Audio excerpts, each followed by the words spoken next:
ආයුබෝවන් සියලුම දෙනාට අද මම විශේෂ ගලක් ගෙනාව විශේෂයෙන් මේ සුදු පාට ගල් අතර තමයි ගොඩක් දෙනෙකුට පැටලුම් සහගත වෙන්නේ. අද ගෙනාව දුර්ලභ ගලක් ඉන්ස්ටටයිට් කියලා. මේක සමහර ප්‍රදේශවල කීරියතෝර කියලා කියනවා. ඒක නිශ්චිත සිංහල නමක් නෙවෙයි. නමුත් අපි ඉන්ස්ටටයිට් කියන නමින්ම මේ ගල කතා කරමු. මේක ලංකාවේ ඇතුළු රටවල අප්‍රිකාව බුරුමය සහ ශ්‍රී ලංකාව වගේ රටවල හම් වෙන ගලක්.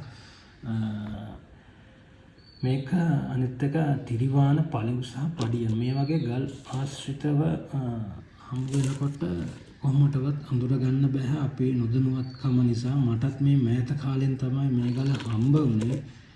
අද මම කතා කරන්න හැදුවේ ඔබත් එක්ක මේ ගල කොහොමද අඳුරගන්නේ සරල ක්‍රම කිහිපයක්. මේක මගේ අත්දැකීම් එක්ක සහ මම ලබාගත් අන්තර්ජාලයෙන් ලබාගත් දැනුම එකතු කරලා පොඩි වීඩියෝ එකක් ගෙනල්ලා ඔබ එක්ක කතා කරන් තමයි බැලුවේ. මෙතන අඩුපාඩු වෙන්න පුළුවන්. නමුත් අර පැහැදිලි කිරීමේදී මම හිතනවා නමුත් ඔබට මම කියන දේ යම් තාක් දුරට හරි තේරුම් ගන්න පුළුවන් වෙයි කියලා.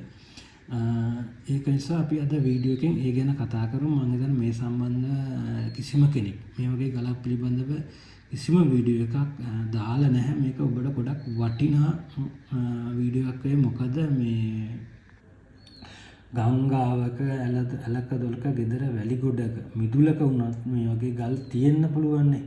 අනිත් එක මේ වගේ ගලක් අපි දැක්කට අඳුර ගන්නත් බෑ. අපි බලන්නේවත් නැති තරම්. ඒක නිසා අද මම මේ වීඩියෝ එකෙන් ඒක පිළිබඳව තමයි කතා කරන්නේ. ඒ නිසා අපි වීඩියෝ එකෙන් මේ දිගටම මේ කතා කරමු කොහොමද මේක සරලව අඳුරගන්නේ කියලා. මම හිතන වීඩියෝ එකේ රැඳී ඉන්න. මුලින්ම අපි පොඩි එළියක් මම මේකට භාවිතා කරනවා. ඔබට පේනවා ඇති මේ ගලේ පැල්ලමක් වගේ දෙයක්. දැන් පේනවා ඇති කියලා මම හිතනවා. මෙන්න මේ පැල්ලමක් ඇතුලේ තවත් පැල්ලමක් කහ පාටට සුදු පාට වගේ පැල්ලමක් ඇතුලේ තවත් කහ පාටට හුළු පැල්ලමක් වගේ බැඳිලා තියෙනවා. පේනවා ඇති. ඒක දිහාට මේ ගලේ අපද්‍රව්‍ය වල තැම්පත් වීමේ ආවේනික ලක්ෂණය. මේක ගොඩක් වෙලාවට දැන් සාමාන්‍යයෙන් මෙතන මගේ ළඟ නැහැ සෆායර් ස්පින් අගර කිරින්ච වගේ ගල් වලත් මෙහෙම පැල්ලම් තිබුණත් මේ ආකාරයට නිකන් අර දුඹුරු රතු පැහැයට හුරු පැල්ලමක්. මේ ගල් ගොඩක් වෙලාවට දුඹුරු පැහැයට කහ පැහැයට වගේ රතු ඒ කියන්නේ පැල්ලමක් තිබුණත් පැල්ලමක් ඇතුලේ තවත් පැල්ලමක් පිටින්නේ මෙන්න මේ ගලේ විතරයි මට හම්බුණු ගල් වල. ඒකිනුත් අඳුර ගන්න පුළුවන්. අනිත් එක තමයි දැන් මම ඔබට පෙන්නනවා මෙන්න මේ ගල පළඟු ගලක පේනවා ඇති. මම මේ අභ්‍යන්තරය ඔබ ටෝච් කරලා වෙන්නන්න මේ ගල අභ්‍යන්තරයේ ට්‍රැක් වෙච්ච. ඒ කියන්නේ පැලුම් බ්‍රේක් පැලිච්ච වගේ පේනවා ඇති මේ පළුදු වී. ඕනම මැණික් ගලක සහ පොළොවේ හැමෝම ඕනම ගලක ඊළඟ පැහැදිලි කරේ පැලුම් බ්‍රේක් මේ ආකාරයට ගල අභ්‍යන්තරයට පැලුම් වෙනවා. ලංකාවේ 99%ක්ම ගල්වල පැලුම් රේඛා තියෙනවා. අපි දැන් බ්ලූ සෆා එකක් ගත්තත් එහෙම තමයි. දැන් මැණික් ගලක මිල තීරණය කරන්නේත් අර පැලුම් රේඛා බලලා හරි විදියට පැලුම් නැතුව හම්බෙන එක කට්ටට ගන්න පුළුවන් ප්‍රමාණයට තමයි සාමාන්‍ය මුදලාල්ලුණත් මිලක් තීරණය කරන්නේ.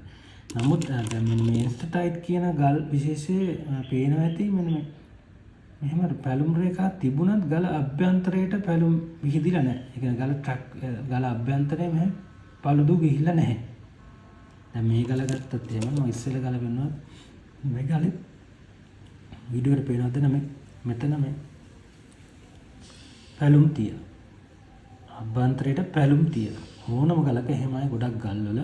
නමුත් මෙන්න මේ ඉන්ස්ටටයිට් කියන ගල් විශේෂයේ එහෙම පැලුම් රේඛා නැහැ. රේඛා තිබුණා දැන් රේඛා තියෙනවා. ඔබට පේනවද මේ මම පෙන්නන්න මේ මෙතන මෙන්න මේ මෙහෙම රේඛාවක් තියෙනවා. මේ මෙතනත් රේඛාවක් තියෙනවා. මේ ආකාරයට මේ මෙතනත් තියෙනවා. මේක පැහැදිලිද දන්නේ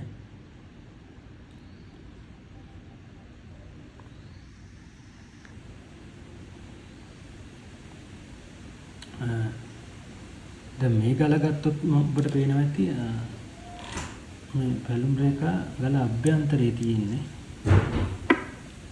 කියන්නේ ඔක ඔබට වීඩියෝ එකේ පේන්න නැති වුණත් මම හිතන් තේරුම් ගන්න පුළුවන් මේ ගල අභ්‍යන්තරයේ මෙහෙම පැලුම් රේඛා තියෙනවා. ඡායාරූප වීඩියෝ කරනදී පොඩි අපහසුතාවයන් වෙනවා. නමුත් අනිත් දැන් මේ ගලේ එහෙම පැලුම් රේඛා මේ ගල අභ්‍යන්තරයට ගිහින් නැහැ. රේඛා තියෙනවා. ඒ කියන්නේ අර මෙහෙම ඉරි වගේ ගිහිපුවක් තියෙනවා. නමුත් ඒක තියෙන ගලේ පිටති. අනිත් එක දැන් ගලේ බොඩි ෂේප් එක ගත්තොත් මේ ගල ගත්තොත් ඒකාකාරී. ඒ කියන්නේ සාමාන්‍ය මෙහෙම මේ විදිහටම ගලේ සකස්ම තියෙනවනේ. නමුත් මේ ගලේ බොඩි ෂේප් එක ගත්තොත් මේ පැත්ත උස් වීමක්. ඒ කියන්නේ මේ පැත්ත පහත් වීම නිකන් අර පඩිපලක ස්වභාවයක් වගේ. කියනවා ඇති. පඩිපලක ස්වභාවයක් වගේ. දැන් මේ ඉරි තියෙනවා මේකේ. මේ රේඛා තිබුණට ගල අභ්‍යන්තරයට කිසිම පැලුම් රේඛාවක් ගිහිල්ලා නැහැ. අනිත් එක අර පඩිපලක් වගේ ආකාරයට ගල මේ පැත්ත උස් මේ පැත්ත පහත් මෙතන නිකන් හිස් බවක්. ඒ කියන්නේ මේ අර පඩිපල වගේ නිකන් තනින් තන ගල අභ්‍යන්තරේ මේ සමාන පිටත. ඒකම පැල්ලම තමයි ප්‍රධාන හේතුව ඔබට අඳුර ගන්න පුළුවන්. අනිත් එක මේක දැඩියාව 5.5යි විශිෂ්ට ගුරුත්වය 3.32යි. විශිෂ්ට ගුරුත්වය ගැන මම ඔයාලට වීඩියෝ එකක් කරලා තියෙනවා. කොහොමද ගලක නූලක් ගැට ගහලා ජලයේ ඝනත්වයේ සමග අඳුන ගන්න. මේක සරලවම මේ ගල බලා ගන්න පුළුවන්. අපි බලමු එහෙනම් මේ වීඩියෝ එකෙන් කොහොමද මේක 3.32ක් එන්නේ කියලා. මම මේ පිළිබඳ වීඩියෝ එකක් කරලා තියෙනවා. නමුත් මම මේ වීඩියෝ එකනොත් මේ පිළිබඳව ඔයාලට කියලා දෙන්න අර වීඩියෝ එක බලපු නැති අයට. මම හිතනවා මේක තේරුම් ගන්න. අපි බලමු මැණික් ගලේ විශිෂ්ට ගුරුත්වයෙන් බලන්න කොහොමද කියලා. විශිෂ්ට ගුරුත්වය ගැන දැන් මේක මුලින්ම මම අර මේක කිලෝග්‍රෑම් කිරණ පොඩි ස්කේල් එකක වුණත් ඒ කියන්නේ මේ තරාදියකනුත් කිරන්න පුළුවන්. මේ වෙලාවේ මගේ එහෙම තරාදියක් නැහැ. මේක මේ මැණික් ගල් කිරණ තරාදියක්. මේකේ නෙවෙයි දෙකේම වෙනසක් නැහැ. ඒකේ කිලෝග්‍රෑම් වලින් කිරන්න මම මේක කැරට් කියන ස්කේල් එකට දාගෙන තමයි මේක කිරන්නේ. ඒ පිළිබඳව මේක පැහැදිලි නැත්තම් මේ පිළිබඳව මම කරපු වෙනම වීඩියෝ එකක් තියෙනවා. ඒකත් බලන්න. දැන් මුලින්ම අපි මේ ගල කිරාගමු. 23.5 කැරට් ගානක් එනවා. මේ වගේ නූලකින් මේක ගැට ගසා ගන්න. ගැට ගසා ගන්නෙම අර ජලයේ පිඟ ගැට ගහගෙන කිරන්න ඕනෙත් නැහැ. නමුත් අර වීඩියෝ එකට ලේසි වෙන නිසා තමයි එහෙම කිරුවේ. ඊට පස්සේ ජලය පිරුණු භාජනයක් අරගෙන මේ ස්කේල් එක උඩ තියලා මේක ආයි 0 කරගන්න. 0 කරගෙන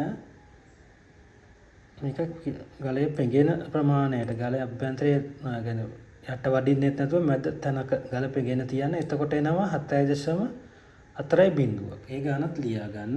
7.4 බිඳුවක්. ඒ ගානත් ලියා ගන්න. ඊට පස්සේ දැන් කරන්න ඕන අපි මේ ගලේ මුලින් ආපු ගාන තියෙනවනේ. ඒකට මේ ෆෝන් එකේ කැල් එක තමයි ගන්නෙ. මුලින් ආපු ගාන 23.5